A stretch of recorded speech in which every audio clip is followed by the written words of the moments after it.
everyone, and welcome back to BS Rambles. Today I'm going to be doing a video on Stukov, and it's kind of a response video to my original build guide that I posted, because it's become one of my most viewed videos, and I think people are pretty frustrated that it doesn't have any gameplay attached to it. And the reason for that, which I mean obviously people watching it now have no way of knowing that without looking at the date, which no one would ever do. But the reason there's no gameplay to go along with that is because I made that video the same day that Stukov's details were leaked. So Blizzard announced that it was officially going to be Stukov.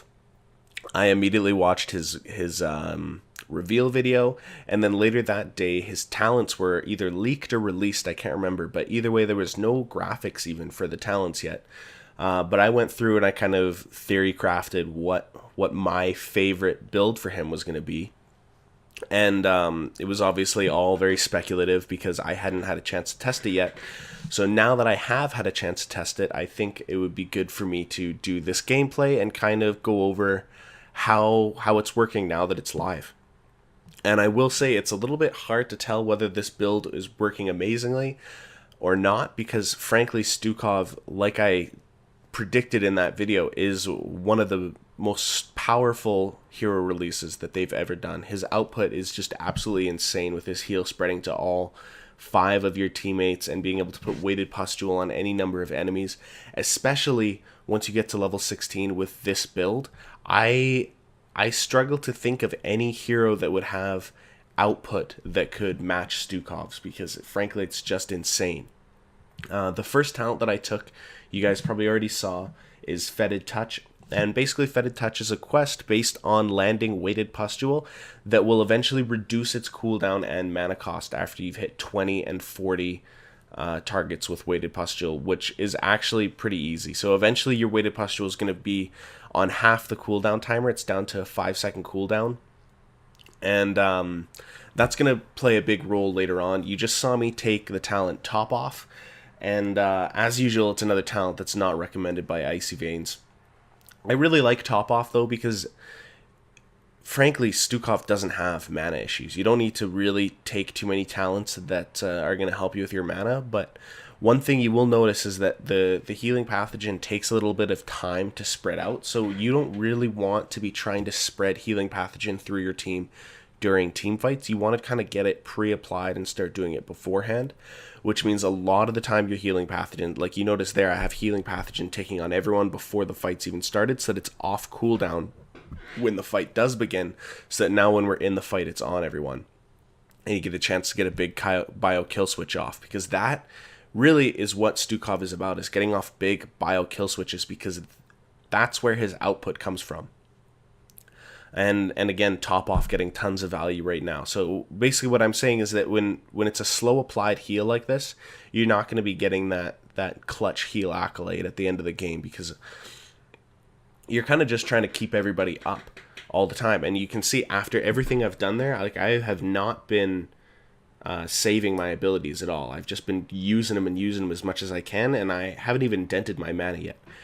That's something that I've noticed that Blizzard has really stopped paying attention to, is mana management. They don't really seem to want to make new heroes especially want to have to look at their mana bar, which seems odd to me. It made it a lot more skill-based. I say that as my Anubarak is running out of mana and we're having to go back, but that's kind of what it seems to be. It seems to be a mechanic now that is meant to stop you from being able to infinitely push, just kind of a momentum breaker at a certain point. But Stukov, you probably won't be running out of mana unless you're really going crazy with his abilities.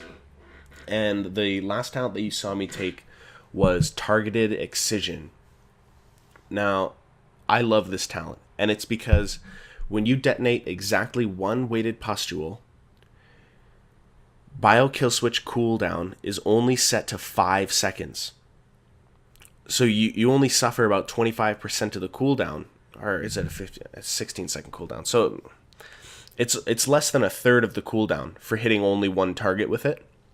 And when your weighted pustule rather is only on a 5-second cooldown later in the game, you're going to get to activate that a lot. So one thing that I've really been trying to focus on doing is when I'm going into these fights, having everyone topped off with healing pathogen, and then trying to pick their first player off with a single weighted pustule.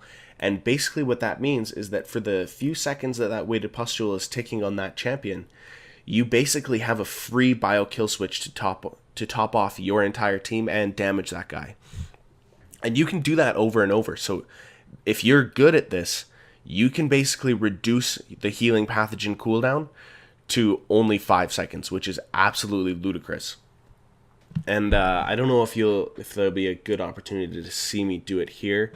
There you see me take Flailing Swipe, which is another unpopular pick there. But basically the build that I'm doing, you'll see in the last big team fight of this game, it's kind of just got a whole bunch of holy shit style buttons, you know, where when you get into a lot of trouble, you have tons of options to get out of that. For everything that the enemy team throws at you, you're going to have an answer with this build. A lot of builds are focusing kind of more leaning into his role as a main support, but he by far already has the strongest support capabilities in this game in terms of just his healing output. He's got the best heal over time in the game, he's got the best team heal in the game, and he might even have the best burst heal in the game. I got into a game the other day and someone immediately said, I can't believe that they gave Stukov ancestral healing for the entire team on a 20-second cooldown, because that is actually what it feels like when you activate healing pathogen with bio kill switch. And you look right here, I just activate, I put healing pathogen on my team, I let it spread around for a sec, I activate bio kill switch, and every single person's at full already, right? And here we see me having a mana problem for the first time in the entire game. I want to talk briefly about why I take Flailing Swipe versus Massive Shove, and a lot of that is a skill pick. Like I said, it's a holy shit button that you can click at any time, whereas Massive Shove, you really have to target well. And frankly, with Stukov, I felt so busy in every team fight. Like if you're not busy making sure that healing pathogen's spreading properly, or trying to hit a single target with weighted pustule, or trying to save people with a bio kill switch, or looking to silence someone, chances are I'm trying to land my massive auto attacks. That's another thing. I made this build around really being up front with your team, deep and dirty in the fight, and that was before I found out that that Stukov had the third highest auto attack damage in the game. I have no idea why they decided to grant him massive auto attack damage, but they did. So when you're not doing other things, you get tons of value from being up there auto attacking. So I just didn't really like the idea of Massive Shove, because you're basically eliminating another player on their team from the fight at the cost of eliminating yourself for the duration of the shove. Granted, they have to spend all that time coming back to it, but I just didn't want to spend the time to do that when there's so many other things that you can be doing staying active as Stukov. Like, it's not like a Gul'dan character where you're really waiting on your cooldowns and you have a filler move, you know, so you can kind of get away with taking a bigger cooldown ultimate, or a more disruptive ultimate, I should say. I'm really just looking for kind of like if we're about to lose a fight, here's my holy crap button to just get us all out of that bad situation. And you can kind of use it similarly to the way that you would use Massive Shove, in that if you do find a flank situation, you can get in behind them and hit them with Flailing Swipe, and it'll pummel people right underneath your fort. And it's pretty hilarious to do because people really don't expect it, and you do get the whole team with it.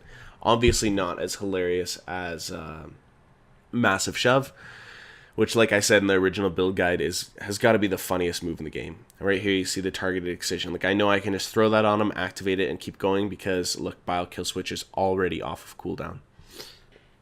I really think that that's an overlooked talent. I don't know if I'm necessarily good enough to take full advantage of it, but if you're a good player and you're good at Stukov, that seems like something that could just be absolutely abused to me, to the point that if people really start going at it, I wouldn't be surprised if it got patched. I think I missed the level 13 talent that I took, so I'll go into that, because that is kind of where the build starts coming together. And that's Reactive Ballistospores. So what this does is when you take damage below 50% health, you'll instantly spread a weighted pustule to all nearby enemy heroes and reset the cooldown of Bio Kill Switch. So you're probably starting to see the theme here, and that's that I'm just trying to abuse the use of Bio Kill Switch. And again, you're going to be up front in the chaos.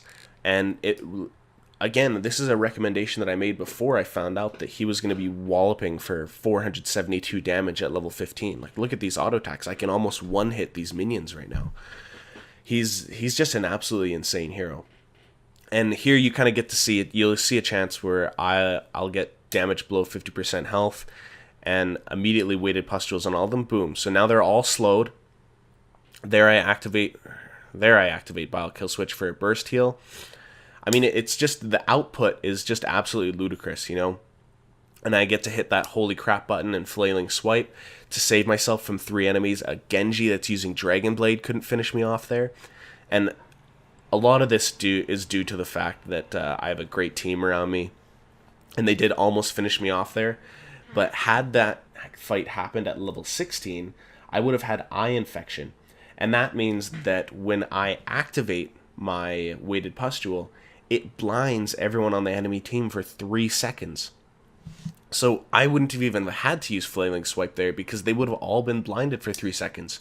I think the analogy that I used in the first guide build was that it's like having Artanis dropping his ultimate on you every single time you're damaged below 50% health, because everyone around you is suddenly blinded, right? And you've had Bio Kill Switch reset its cooldown, so it's just one of the most insane synergies and one of the highest output combinations that I've ever seen in this game. And here we see Top Off getting some work in too.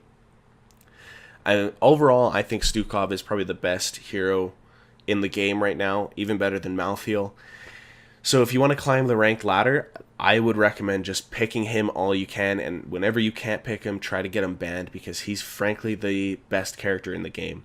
And here's why I was bitter and I mentioned those clutch heals, because you see my entire team makes the MVP screen except for me, and I'm beat out by Uther with 2 clutch heals. But because I'm playing Stukov, I don't really get in on those clutch heals, because a lot of the time you're just topping people off, especially in a winning game like that. And that's the end of the video today, so thank you very much for watching, and if you enjoyed the video, don't forget to like, comment, and subscribe. I'm going to keep these coming out regularly. So everyone have a great week. Bye, guys.